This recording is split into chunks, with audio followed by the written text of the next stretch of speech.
Welcome to Random Thoughts, where we talk real life, real faith, and real random thoughts. I'm your host, Carri Aller, and today I have with me one of my best friends, Ann Nunnally. Say hello. Hello, hello. Ann and I are sisters from another mister. Oh, yeah. Oh, yeah. Oh, yeah. Yes. Right off the bat, when I met Ann, our husbands worked together. So right off the bat, I just knew like she was going to be somebody that was just going to be in my life. Oh, thank you. So, yeah. Well, You're stuck with me. I felt like our spirits connected too. Like my Holy Spirit was like, hey, like this is somebody to hang out with, and this is a person that's going to be in your corner right off the bat. Yes. Well, I love you, and I felt that same way. So, and our husbands, we always say that they're work wives. Yes. Yep. Because they are, yes. basically. So, yep. They're a hot mess. They are. So we get all kinds of stories that we do hear from their side of view, and then we get to hear the other side of the view, and it's pretty funny. Right. So if you're just tuning in, you don't realize it, both of us are married to police officers. So we got that first responder life, and we have a lot of stories. Yes, we do. Well, because it's been 10 years for me. Yes. And 5 years. Yeah, 5 years for us. So, yeah. Yep. Man, I'm telling you. Where do you start with that journey? I don't know. How do you start sharing that to someone who has no idea what this life is like? I don't even know.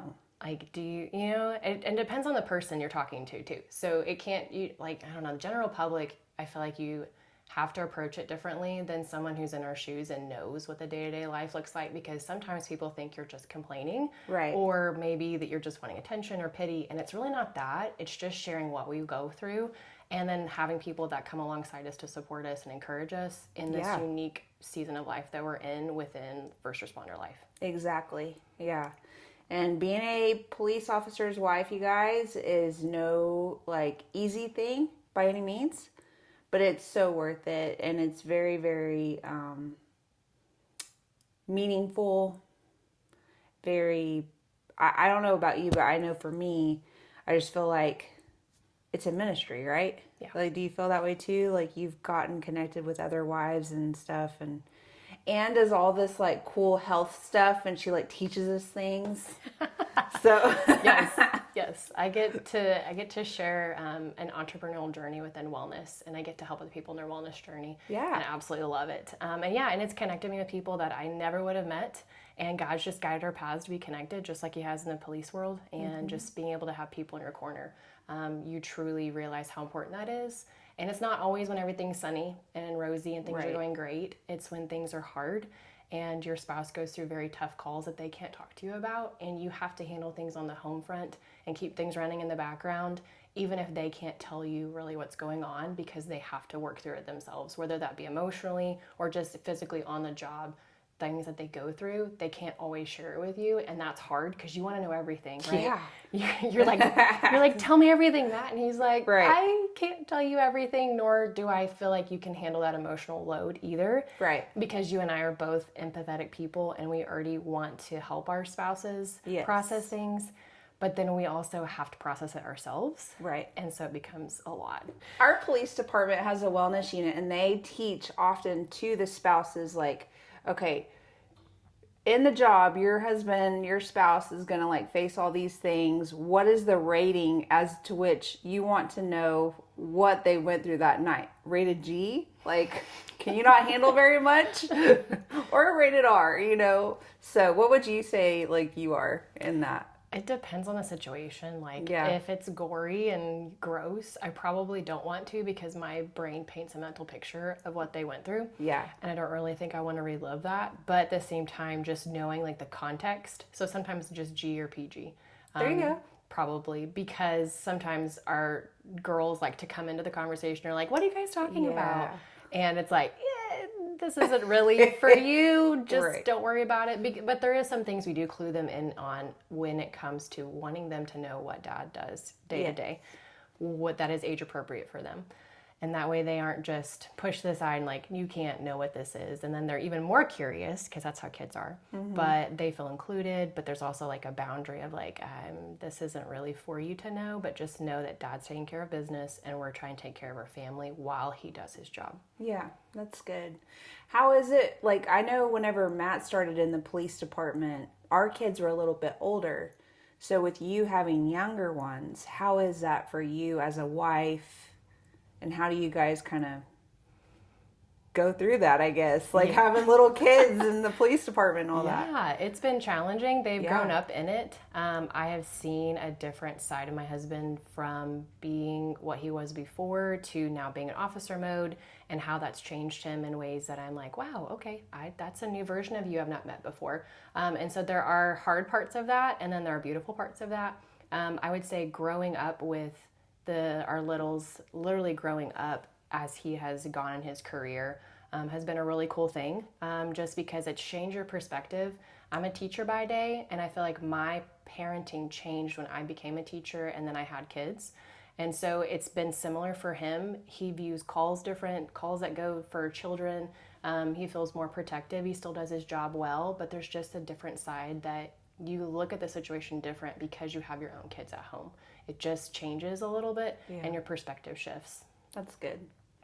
And they are just the sweetest couple. They crack me up.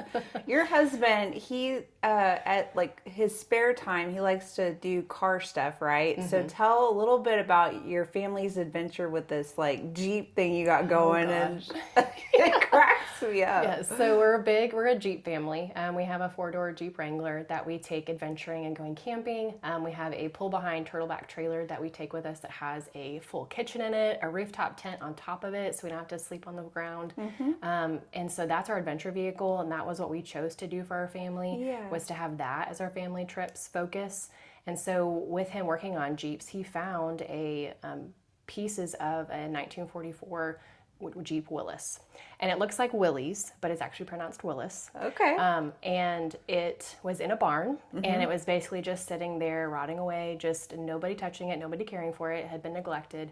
The owner of it had passed away, and we found it and were able to purchase it and pull it out of that barn and haul it home. And he took it apart. He's literally touched every single piece of this Jeep and has rebuilt it from the bare bones up, the skeleton of the Jeep, all the way up to every single bolt that he has painted, has made sure it's a matching color and all the things. And it's been a labor of love because there's been a lot of roadblocks along the way when you're working on vehicles. It is not a smooth journey, but he learned a lot in the process. And he's a self-taught handyman when it comes to cars. He's very much a YouTuber. Him and his dad, he got that early on. His dad, like they did a lot of projects together on cars. But he's truly like owned that for himself, and now anything he needs to learn, he teaches himself how to do it. That's cool. And then he's able to build all kinds of cool things. So that's amazing. Yeah. So now it's his project vehicle. He's done working on it now, and so we just get to enjoy it. We have 5 acres that we live on, and a lot of yard. So we've actually drove it around in the yard. Yes. And take the girls on a little trip and stuff, and they love it. Yeah, I love it because they'll post these videos, you guys, and their girls are just giggling, and like it's just so much fun to just watch you guys just do life, you know? Yeah. It's precious. It's special to see how much hard work goes into something like that, the hours and hours and hours and hours and hours of work. Yeah. To be able to see the joy that can come from a family investment into a vehicle that is going to be passed on to our kids in the future. And it's just, it's really cool to see it and actually play out, and you to see something physical that you get to enjoy as a family that you worked hard on. Sometimes the things that we work on in life are not things you can hold and touch. They're things we work towards with goals and dreams. Right. And then sometimes they're actually physical things you can see and you can appreciate and just see God's goodness in all of it. Amen. Yeah. I love Anne's little nuggets. She's full of little nuggets, you guys. Okay, so we're going to do random thoughts now. So we're getting into it. These are random thoughts. Okay. Not going to lie, some of them came from ChatGPT and some of them came from me. Okay. And then one came from one of my friends. So here we go. Ready? Yeah. Okay. All right, this is from me. Why do sauces make it so hard to get the last of the sauce out? Like in the can?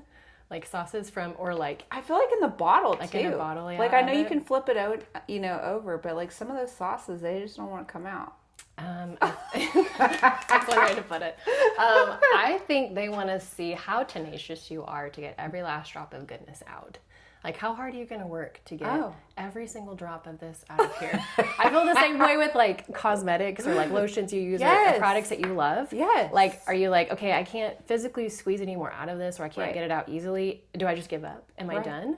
Or am I going to cut the top off and I'm going to scoop out everything that I need to Yeah. truly appreciate every single ounce of this product? I love that thought. Okay, so like, what would you describe yourself being? Are you the one that like throws it away because you're like, I don't want to waste my time? Or are you the one that's like, I'm going to cut this open and get to it? I really think it depends on the value of what we're talking about. Because Okay. if it's like a really... We're getting deep, guys. I know, right? If it's like one of, something that's either really expensive or like I don't order very often, I'm probably going to cut the top off and scoop out everything that I can get. If it's something that's more generic, like it's just ketchup or it's just barbecue sauce, but it's not a special favorite barbecue sauce, I probably will just rinse it out and recycle it. Honestly. Okay. Yeah. All right. Very good.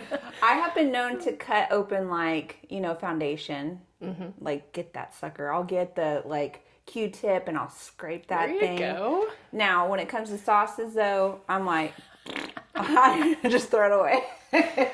So, Probably depends on how much energy you also will have to exert Exactly. to get what you need to get. This is getting deep. And at that moment, maybe you're just not feeling it. And you're like, I'm just tapped out. I've already gone the extra mile in X, Y, Z Right. other categories for the day. So I reached my quota and I'm not going to with this bottle. Yes. I just love it. I love it. Okay, here we go. Oh, I have two papers, you guys, together. Oh, okay. But one's blank, so Oh, there you go. it's okay. All right. What is something that everyone pretends to understand, but they probably don't understand? Oh, wow. We could probably go a lot of ways with this. I don't know. Honestly, the first thing that comes to mind is taxes. That's what I was going to say. I was going to say taxes. I don't understand. That's so funny. I really don't get it. Oh my gosh. Yeah, well, I think people want to, and there are more, I feel like more influencers and more information out there to help people break it down now Yes. than when we were younger and trying to figure it out in Right. junior high, or not junior high, high school, and then like early adult life. But I feel like it's almost too much information if you go down too many rabbit holes. And it can be really overwhelming. So I think having somebody that you can talk to that's going to give you very straightforward information, and that's probably why a tax consultant's the best person to talk to, just because they're going to give you the information that you need without adding more to it or giving you more information. I'm one that likes a lot of info, and then I will sift through what I need and pull it out. There you go. Whereas others get overwhelmed by that and they shut down. Yeah. And they can't absorb any of it because they're overwhelmed. Yeah. That's me. You're like, that's how I feel about it. Yeah. That is why my dear husband, he's the best. But he handles all that stuff. He's the nerd. I'm the free spirit. So, Let him work out the details. Absolutely. And let you add the color and the creativity around the details of life that you guys get to do. That's exactly, Matt, do you hear that? I'm going to say that. I add the color. What'd you say? It's like you add the color and the creativity to it. Like, yes. He'll be the frame, the outline of what you need to do, and then you are adding your artistic pieces to it and adding color to it. Yes. Vibrancy, funniness, like you're adding charisma to the life you guys are building. And then he may not seem as creative because he allows you to take that shine. Mm-hmm. He allows you to shine. Oh, he really does. I mean, and that just probably is how he is too. Like he's Yeah. okay being in the background. He's okay being the stable backbone of things. He is. And letting you be that butterfly. Yeah. That just gets to be beautiful and do your thing. And he just gets to watch. And it's just like, okay, you're doing a great job. I'm over here, honey. Yeah. That's how I see y'all's dynamic. Really? Yeah. Yeah. I love it so much. I see you and Nunley, like, you guys are just, I don't know, he's like this, like, calm, but, like, also assertive. Right. And you're, like, this, like, gentle, like, just bubbly, like, just, I don't know, rainbow sunshine, Oh, you know? thank you. Yeah, you're just so precious. You guys are a great team, so. Oh, thank you. You very much complement each other, like, you do. Yeah. So. I'm glad. Yeah. God set that up because Yes. I don't ever want to think about where we would be at if we weren't with our spouses. Right. Because I feel like that's truly molded us into the people we are today. And that's how your spouse is supposed to. Like, they're supposed to make you a better version, and you're not supposed to be the same person when you got married. Right. You're supposed to change, and you're supposed to be there for each other while those changes are happening. Yeah. And I don't really know what those changes would look like if we didn't have that spouse helping through those transition periods, and vice versa, as helping them through their transition periods of who they are now as a person and as a man of God. Yeah, for sure. And when you get married, it's like you love them so much, but like you don't even realize just like how much you're going to love them until you walk through the fire together, until you walk through loss, until you walk through being parents, until you walk through all the seasons that God brings. So yeah, I love Matt way more now than I did when we got married. Yeah. Like, and I didn't think I could, but I do. And God's changed your capacity. Yeah. And he's increased it. And it's not necessarily longer or deeper, but it is deeper, but it's not something that you can hold. Like, you can't hold it. Right. But within within your relationship, your capacity has changed. Yes. Because what you could handle and walk through and when you first gotten married is completely different than what you can do now. And it's not about being able to handle more. Right. But I feel like it's being able to handle what God gives you. Mm-hmm. And you're having a different capacity than when you started, and that's okay. It's almost like your cup is even more empty, but it's also full. Like, it's a blend of both. Yeah. Like, it's poured out, but you're able to hold more that God gives you without feeling like you're about to break or like, I don't know how I'm going to hold this, Lord. And he's like, I'm holding it. You're here alongside the journey, but I'm the one holding it if you'll let me. Yep. That's the hard part I have. Girl. We can go on another tangent girl. For a long time. You're preaching to the choir over here, girl. Yep. So, yeah, I get it. I love it. Okay. Next question. We're getting deep into these. Oh, this one's kind of funny. If tomatoes are fruit, does that make ketchup a smoothie? I mean, think about it, guys. What would you say, Anne? I feel like smoothies have a connotation of being sweet, like a fruit. And yes, fruit is the tomato category, but I feel like it's not sweet unless you add sugar to it or a sweetener to it. Right. So I feel like that's misleading, because when I think of a smoothie, I think of something sweet, whether you're using honey as a sweetener or just the fruit. So I feel like that's a trick. I love that Anne gets deep into these questions. I do. That's how my brain goes. That's the teacher in you. Yeah, that's how my brain goes. Is like, what could this be? Like, that doesn't sound good. And then I'm an outward processor too. I love that. I talk through what my brain is thinking. Yeah. And then it actually connects more synapses because I'm saying it out loud. Yeah. Which drives my husband crazy sometimes because he's an internal processor. Okay. So he wants to think about what he wants to say before he says it. Okay. And I'm the opposite. I would much rather talk it through and be like, does this sound right? Does this sound good? What do you think about this? And he wants to use less words. So we've had to work on that together too. Yeah. Hey, every couple does it. Let me tell you. I know my husband knows I talk way too much. He's like, I love you, darling. Yeah. I love you. I love you, but where's the duct tape? No, I'm just joking. Okay, this is a deep question, okay? Do you read the Bible to approach it as a mirror reflecting areas for things you need to work on, or as a magnifying glass used to judge others? This is from Annette S. Oh, wow. Well, I definitely can't use it as a magnifying glass to point out flaws in others, because you have, what is it? You have 4 fingers pointing back at you when you're pointing out something. Yeah. So definitely, I never thought about it as a mirror, because it is supposed to be like that. I guess whenever I'm spending time in the Word, I'm looking for information, wisdom to glean and encourage me for that day. Right. Or or to learn a lesson from another biblical figure that has walked through something heavy or hard that they had to learn. Because my mindset goes to, how can I take this lesson and teach it to my girls? Yeah. Or how can we model this? And so my brain is always not only just spending time in the Word and just sitting in that and and just soaking it up. It's also thinking teacher mode of how can we use this as a teaching moment for our girls, for them to understand something, a principle. So I would say I do both. What about you? Yeah, I love your thoughts on that. I would say I never really thought about it that way, like how she asked, as a magnifying glass or a mirror. But I do look at it like my daily bread, right? Like, I need that to live.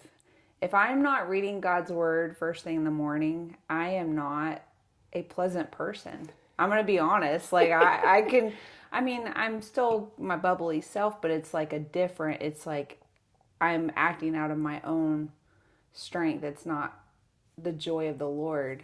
Does that make sense? Mm-hmm. It's kind of like you haven't been fed for the day, Right. so that you aren't starving.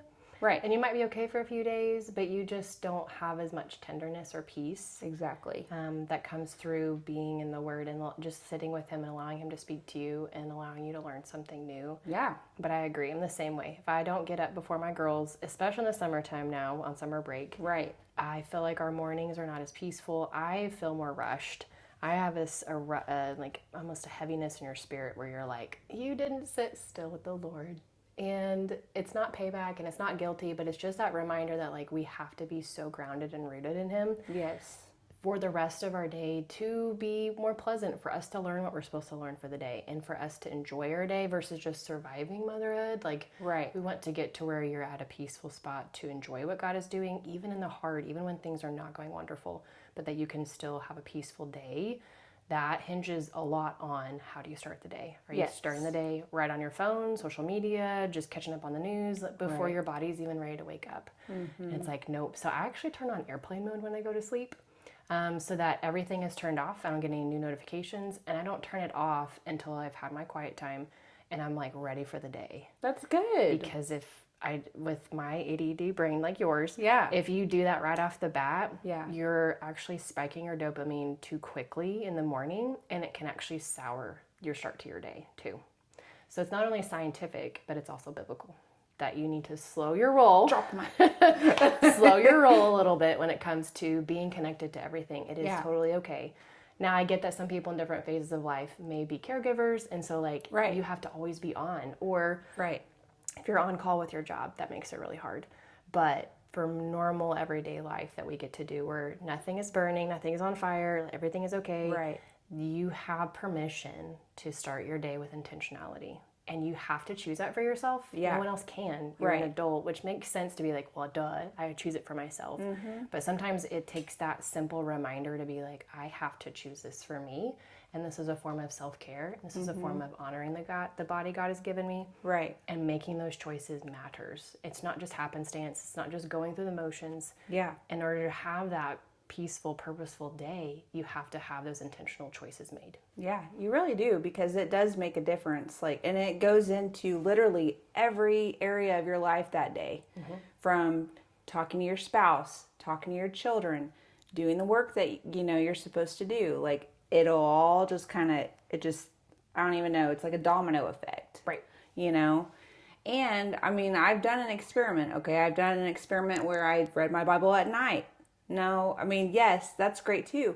But like starting off the day is it helps you so much. It really, really does. It does. And I've noticed by the end of the day, I'm so sleepy and tired anyways, that reading makes you fall asleep, which isn't a bad thing, but I don't feel like I remember as much because I'm groggy and I'm sleepy. My body's like, hey, it's bedtime. Like, yes, you can read before bed, but you also need to read in the morning. So that he's on your mind and your thoughts when you're going to sleep. And then when you wake up, and at least when you wake up, to get you a good start for the day. Yeah. Yeah.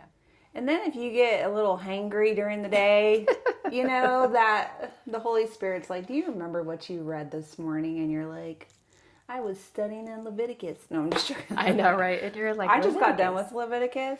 It's very thick. Girl, that's a good way to describe it. It is thick. And it is wonderful. It's wonderful. Like, I love that God pays attention to all those details. I think that's like so amazing. But my brain was like, oh my gosh.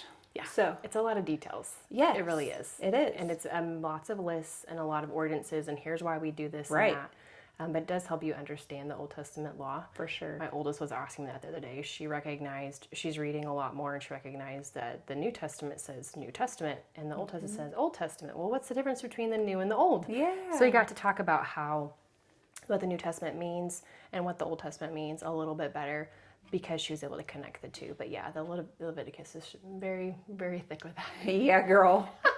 Yeah. It's good. It's needed. It is. Yeah. All of it is important. All of it is great.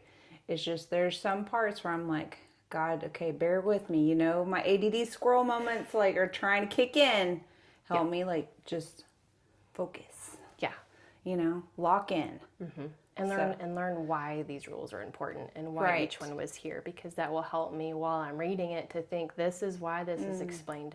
This is why it's detailed so much, and the way that it's detailed Yeah. is because that order and the way that they did things mattered so much to honor God, to honor the laws that he had given them. And they were doing the best that they could with what they had. Absolutely. To honor God completely. For sure. And whenever I told my oldest about how they used to have to do sacrifices to cover sin that happened, and she's like, "What?" Because she's my animal lover, so I think that hit her hard. And she's like, "They had to do that," and I was like, "Yeah, they did. Like, it was just part of what they had at the time." And then when Jesus came, it changed everything. That's right. Where you still have to cover that sin, but you don't.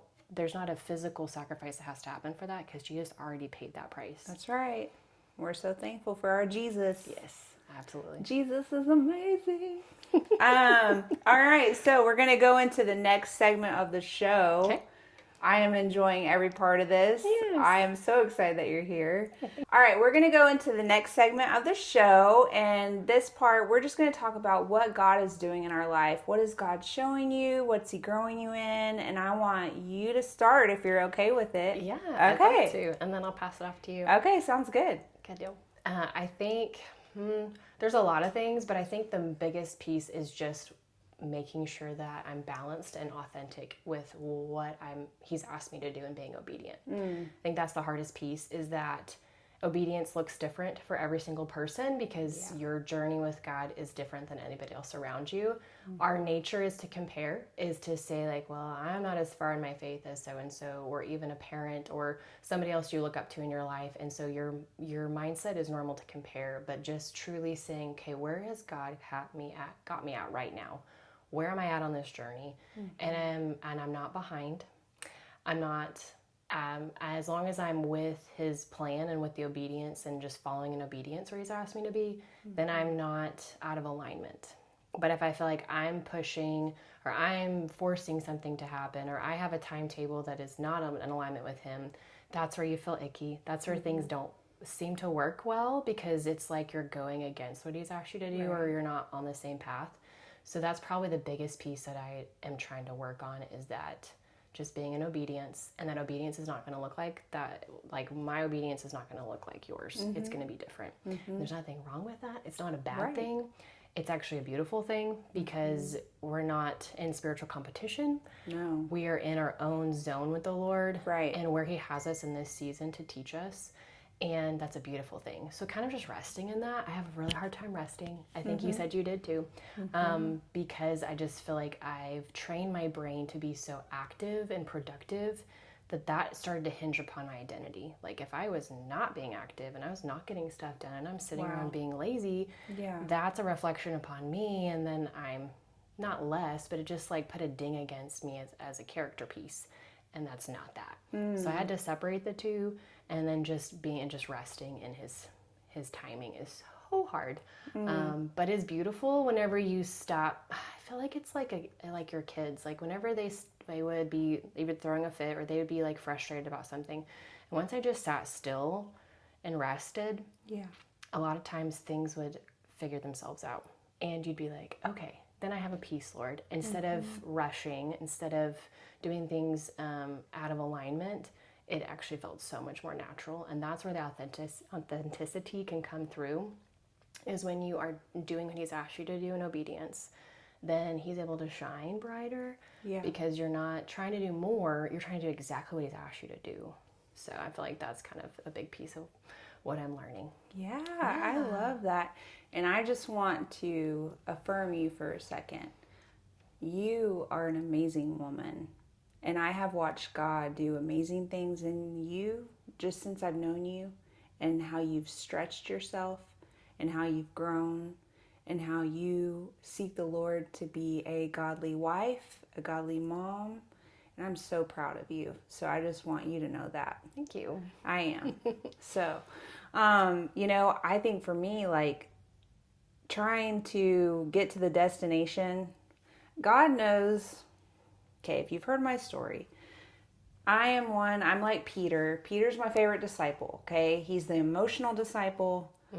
He's the go-getter, right? Right. And he's got a little bit of a tude sometimes, right? So God knows that's how I am, and I'm a control freak, and I like to know. So God put this dream in my heart when I was pregnant with Hallie, and I was so concerned with getting to that end result that God was like, I'm showing you because I know you, but I need you to like focus on the journey part. Focus on Him, Right. you know? And so God's had to humble me many a times. God's had to help me just stop and slow down. I've had to learn not to play the comparison game. I've had to learn like their journey's not going to look like mine. I've had to learn to be okay with not being okay. I've had to learn all these things. I've had to learn. I've had people hurt me. I've had people, make up lies about me. I've had people, all these things that I've had to walk through.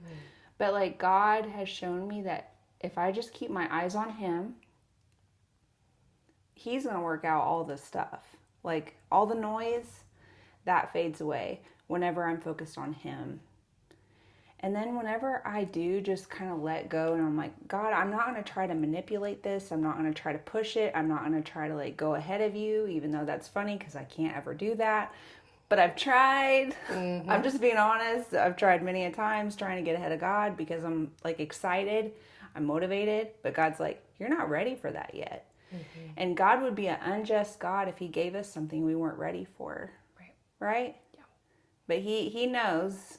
Like, you're not going to just give a toddler keys and say, go drive the car, kid. No, like, they got to, like, develop. They got to turn 16, even though, I don't know about you guys, but when I was 16, I was a hot mess. I shut down Taco Bell. That'll be... What? Yeah, we're going to talk about that in just a minute. Okay. But, like, there's stages to, every little thing in life. So, like, driving... And whatever God has put in your heart to do, like you gotta just slow down and be like, okay, God, I'm just gonna take it one step at a time. And then, and try to, and it's hard because I want to figure it all out too. I want to control the pieces I can control because there is a false sense of security in controlling things in your life. Yeah. And that is the hardest part, is that you have to let go of the false sense of control that you think you have. Yeah. But you're also not sitting idle either. Like you're actively obeying. Right. And that is different than doing nothing. Right. But that obeying could also be resting, could be sitting still. But like you said, God is not going to give you more than you're ready for at that season to carry. Right. So He's not going to, that would, you know what I mean? That would be unjust, like you said. Yeah. And He knows that about you. And so what I've had to ask myself is, in this season, maybe I'm not at XYZ end of journey that I want to be in the next stages or whatever we have planned, right? Right. Dreams and things that God's laid on our hearts, right? Right. So your goal right now, okay, what can I control right now? I can control my mindset. I can let that mindset be focused on the Lord. Yep. And I can focus on honing the skills He has in front of me to be better. I can better steward what He's given me right now, so that when I am ready for more, I will have shown I am faithful in what I'm stewarding right now to be ready for what's next. Because I feel like I thought I was doing that in all the areas and I wasn't stewarding parts of my home well or parts of parenting well. And I was like, oh, okay, maybe I need to take more ownership in this area that I wasn't. Or even within what I do with teaching or supporting my husband whenever he's on shift. Like there's pieces that you can steward better, and it's not all on us, but there's pieces that you can do better. And so if you can steward better what you have right now in your hands, Right. then you'll be ready for God to put something else in your hand. Ooh, that's good. Yeah. Okay, so I love that conversation. I love where we're going. And now we're going to kind of jump into the little part of the show I like to call Laugh With Me. And we're going to talk about a funny story. So, Anne, do you want me to start off with a funny story, or do you have one like that you can think of? It can be something that's happened to you in your life. Maybe have you start and I'll think about it. Okay. So, guys, as I mentioned before, I shut down Taco Bell. Let me explain. When I was, I think about 16, 17, I was driving and I got T-boned on the road. And my car went in oncoming traffic and then it hit a gas meter. Oh my gosh. Yeah, so my car was on the gas meter. The firefighters told my parents that my car should have exploded when I hit the gas meter, okay? Yeah, so my theory is God wasn't ready for me to bug him yet. He was like, let's just keep her there for a little while. But what's funny about this story, you guys, is my husband Matt and I, we didn't know each other. And he drove by and he saw my car on the gas meter and he said, and I quote, "What an idiot." Now, when, you fast forward, we get together. I told him about different stories, and I told him about when I shut down Taco Bell because they literally had to shut down the Taco Bell because it was right by the Taco Bell. And Matt was like, "I saw your car." And I said, "What an idiot." And I said, "Joke's on you because you married that idiot, buddy." Oh my gosh. That is too funny. Yeah. That he just happened to see that happen right. and drive past and you were in that position. That's crazy. Right. Which makes you think, how often are we just going through life, whether you're on a gas meter, you shut down Taco Bell, whatever. But, I didn't know my future husband was driving by at that time and saw me. That's crazy. Yeah. You know what I mean? Yeah. That you're just like, okay, Lord, I would have no idea, but he has that memory and now you guys get to laugh about it. And it was yeah. And God's providence, because that could have been so serious so fast. It really could. Yeah. Wow.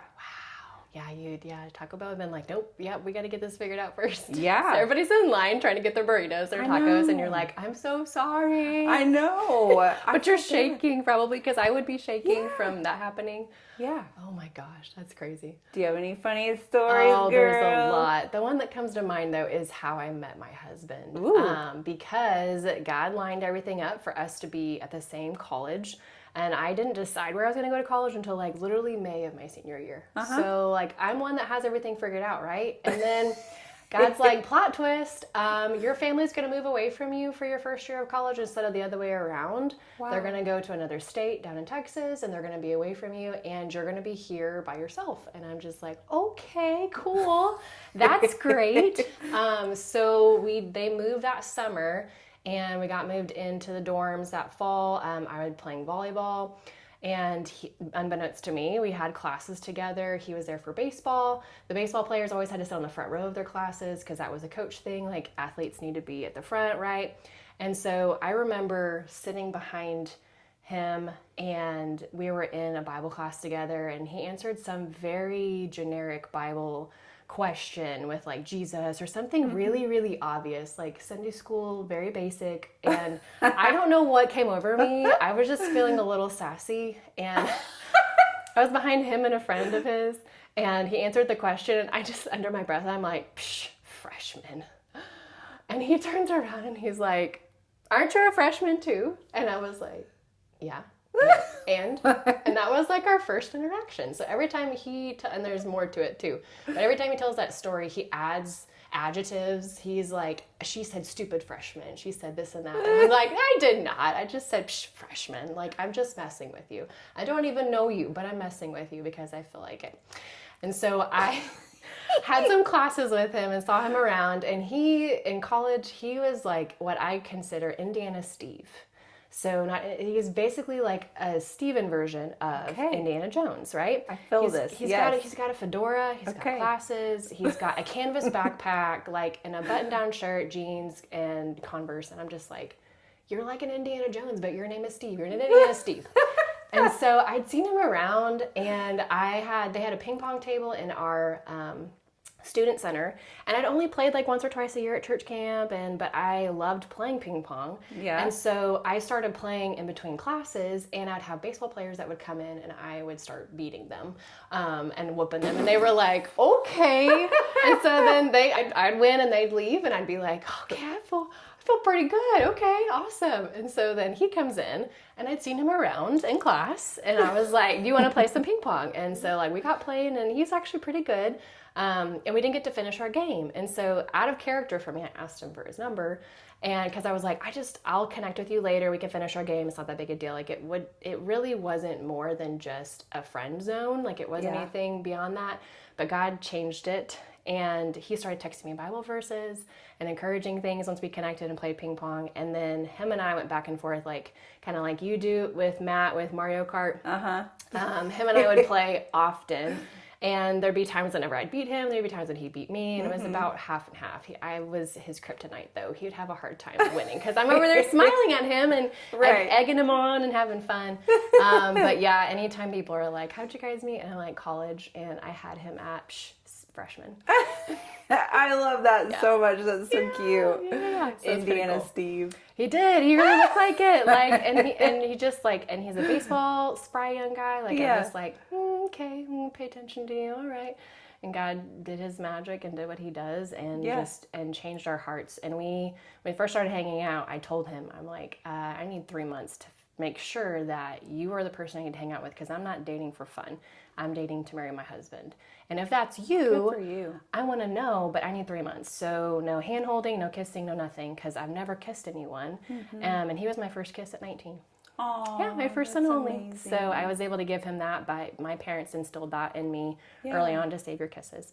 And so it was very hard, and it was very a weird thing because a lot of my friends made different choices. Right. And so then you have that comparison game, try to come in. Yeah. But it was a really cool thing, and that I get to tell our girls that, and they were like, oh. And they don't understand the connotation of it, but when they get to their teenage years, I think they will be like, whoa, okay, that's awesome. Yeah, and that is a beautiful thing. It really, really is. I love that so much. So Ann was hustling people at college, guys, playing ping pong.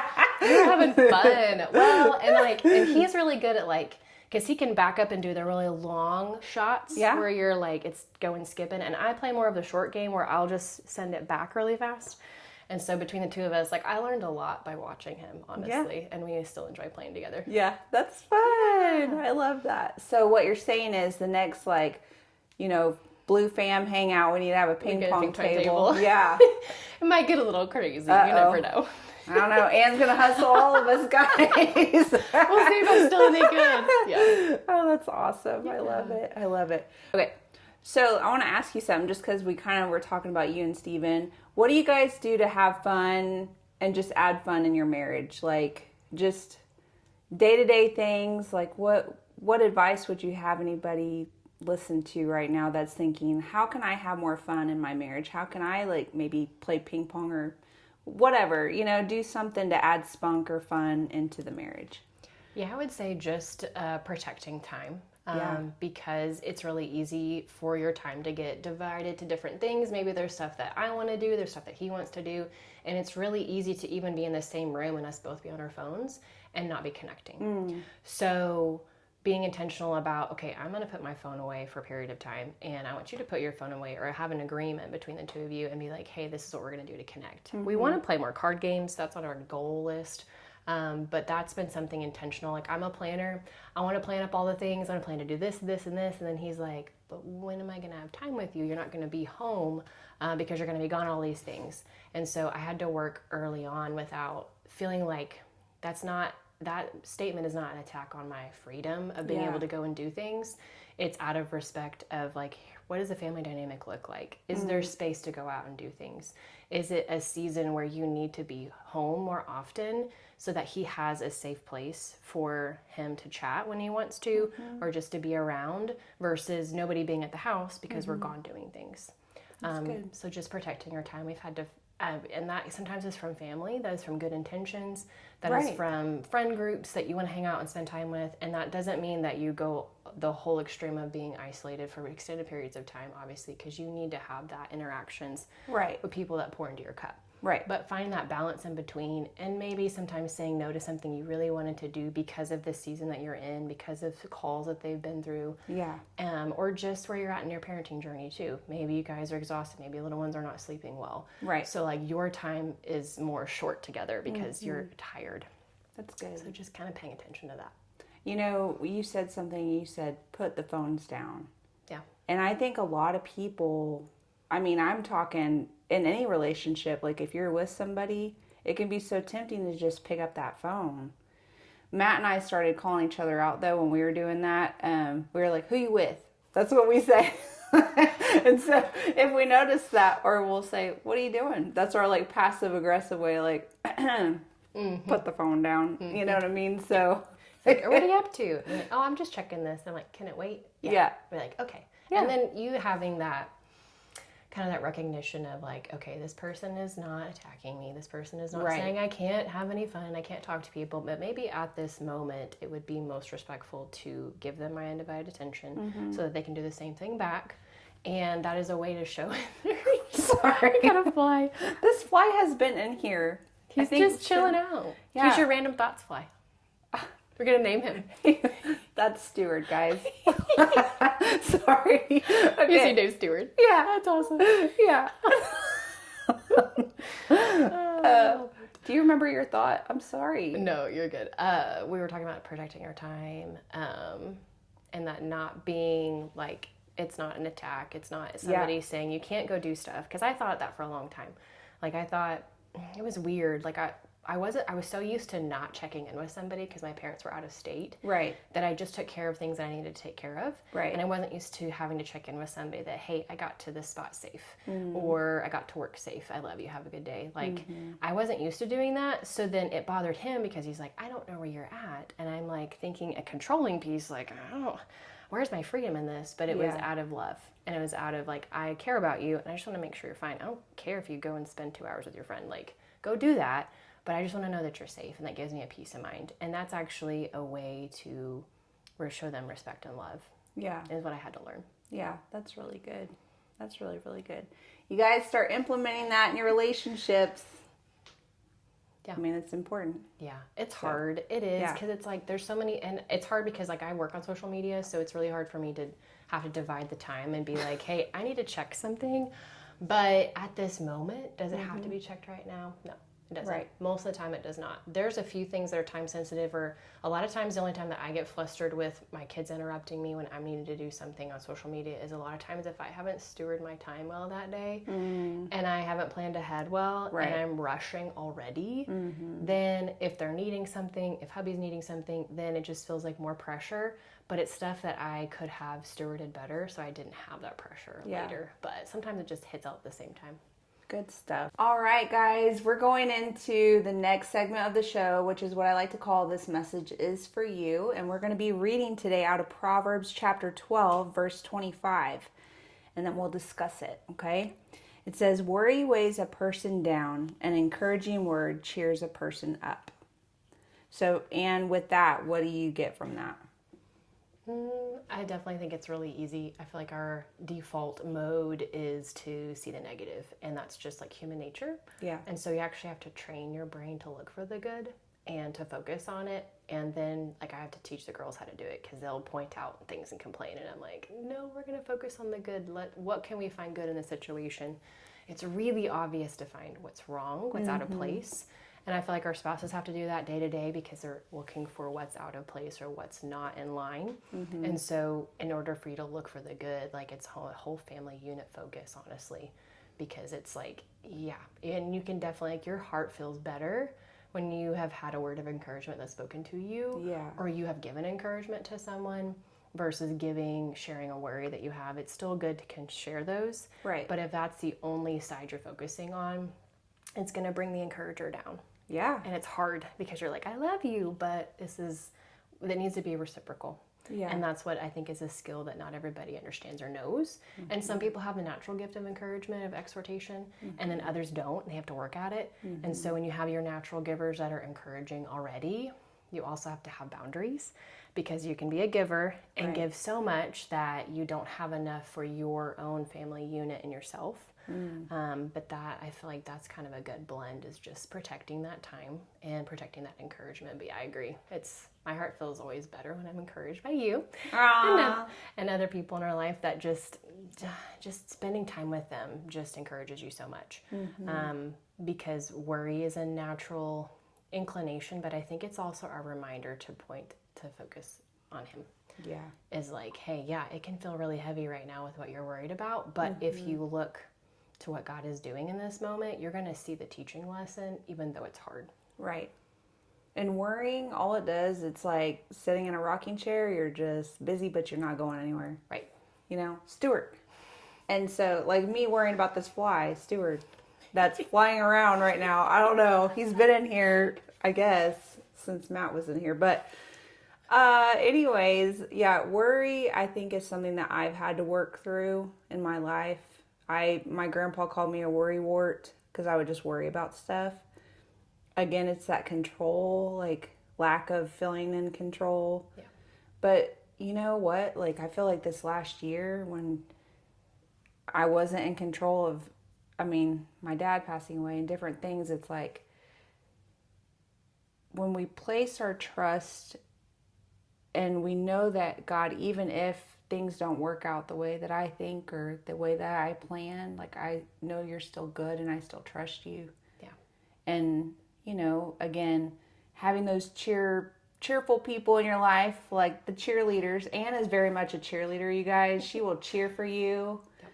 And I love that about you, your genuine heart, that you just genuinely love people and that you're happy and you celebrate when people get celebrated. Thank you. Yeah, I love it. I love it. It's needed. It's not just about, because encouraging people helps you. It does make you feel better too. Yeah. Because you feel like you're using your gifts the way that God's asked you to use them. But like I said, it can come back where if you're giving so much and you're not recognizing, I'm depleted, I need to have some time to myself, I need to take that time to myself to be with the Lord and to be filled back up, then it can be easily burnt out. You can get burnt out as an encourager and as a giver. And so you have to protect that time. And it won't always make sense to people to put up boundaries. They won't always like it, especially if you said yes, yes, yes before.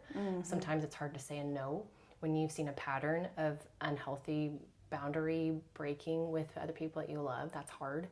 But it would be better to say the painful no right off the bat than to say a harder no later. That way, every no that you say opens up multiple different yeses that God would guide you to. So if you say yes to one thing as a giver and encourager, like, hey, I'm going to talk to this person today and encourage them. Okay, great. But if I say yes to this person, I'm not going to have this space and capacity to encourage someone else that God's guiding me to. So it's not a right or wrong thing, but it's just kind of understanding God's going to use me the way he wants to be used if I let him. Yeah. I feel like it's also a trauma response too, whenever you want to control more things than you need to. Because it creates like your safety mode. It does. So recognizing that is a healthy moving step forward. For sure. Yeah. I love that wisdom, girl. Because you know what? We can't pour out from an empty cup, right? And we can't do what God's called us to do if we are just running on E. Right. Yeah. So there has to be a balance between the two, which is hard because you almost feel selfish putting up boundaries. Like it's kind of icky. Like, especially, and I don't like putting up boundaries. I don't either. But in order for us not to get burnt out and in order for our gifts to be used to the capacity that the Lord wants us to use them in, we have to. And it's not a bad thing and it's okay. And the people in your life that love you and want to see the good happen in your life that the Lord is doing are going to support you in that. And the ones that maybe don't need to be in your inner circle are probably the ones that are going to be the loudest about not liking boundaries. Is probably a good way to put that. Nope, that's the best way to put it. In a very loving way without, because toxic gets thrown around a lot, but I just say healthy boundaries allow you to see like who needs to be in your inner circle and who needs to be, I love you, Jesus loves you, I'm here for you, but you're not going to be in this inner circle where I am sharing deep things that the Lord's teaching me and you're sharing and we're learning and growing together. You're not going to have everybody in your inner circle and that's okay. That's not supposed to be a big packed group. It's supposed to be a very small group. Look at Jesus and his disciples. Like, we are nowhere close to Jesus at all. But if you see the model in which he had his close friend group, it was small. He had hundreds and hundreds of people that would follow them around from city to city teaching. But he only had a small group that he shared detailed parables and teaching with and poured into them. So we can model that. Sorry, Steward. We can model that in our own lives. Yeah. And it's hard to know. And there's sometimes a lot of people that will float in and out of that inner circle. There's going to be seasons of life where they're right there with you. then there's seasons of life where they are in a zone where they need to be outside that circle. Yep. And it's not a bad thing, and you're not a bad person or a bad Right. guy for recognizing that, because you have to define what those boundaries are between you and God Yeah. and your family unit. And sometimes you have to move people outside of that for a period of time. Absolutely. And if you look at Jesus, I love when you were talking about that. I tell my kids that too all the time. Jesus had the 3 that he would take with him in intimate settings, Peter, James, and John. And then he had the 12, and one of those 12 was a booger. I'll let you figure out which one that is. Yeah, No, I got but I still have hope for Judas. I think anyway, that's a whole nother. Yeah, side tangent It's later. yeah, that's a Carriism right there. But yeah, I think that Jesus did display like what it means to have boundaries, what it means to have your inner circle, what it means to have, the people that you minister to, and just all the things. Like he would remove himself and pray, right, and rest. And then, because he knew he was gonna have to deal with Peter, man, he was like, "I'm getting ready for it." Wasn't Peter the one that has the proverbial foot in the mouth moments? Yes. Yeah. Yes. Yes. You're like, yeah, that's the one. Yeah. Where he almost speaks before he thinks fully through what he is saying or what he is asking. Correct. And the Lord chides him gently, and it's just like, no, we're not doing that. But I mean, Yeah. think of like if if Jesus didn't chide him on that, because he would not always reach his full potential. Right. Yeah. And I love that God's grace still called him the Rock, Yeah. Like, he was the Rock before Dwayne Johnson, guys. So, There you go. Yeah. so anyway. Well, Anne, I am just so thankful again that you, okay. I'm going to kill that fly. I'm so thankful for you. I'm thankful that you came on the show. Thank you for sharing your wisdom. So if people want to get in touch with you, if they want to see kind of what you have on Bravenly and different things like that you're doing, how can they do that? Yeah, so it's just Ann Nunnally on Facebook. I've got a mulberry colored blazer on my picture, so come find me and let's connect. And then it's authentically.ann on Instagram, and I'd love to connect with you and encourage you. Yeah, awesome. And again, you guys, remember you can follow me at The Real Carri Aller on TikTok, Instagram, Carri Aller on Facebook. And again, you guys, thank you all so much for joining. Remember, guys, life gets messy, faith gets stretched, but Jesus is still on the throne. Thank you, guys. Awkward. No.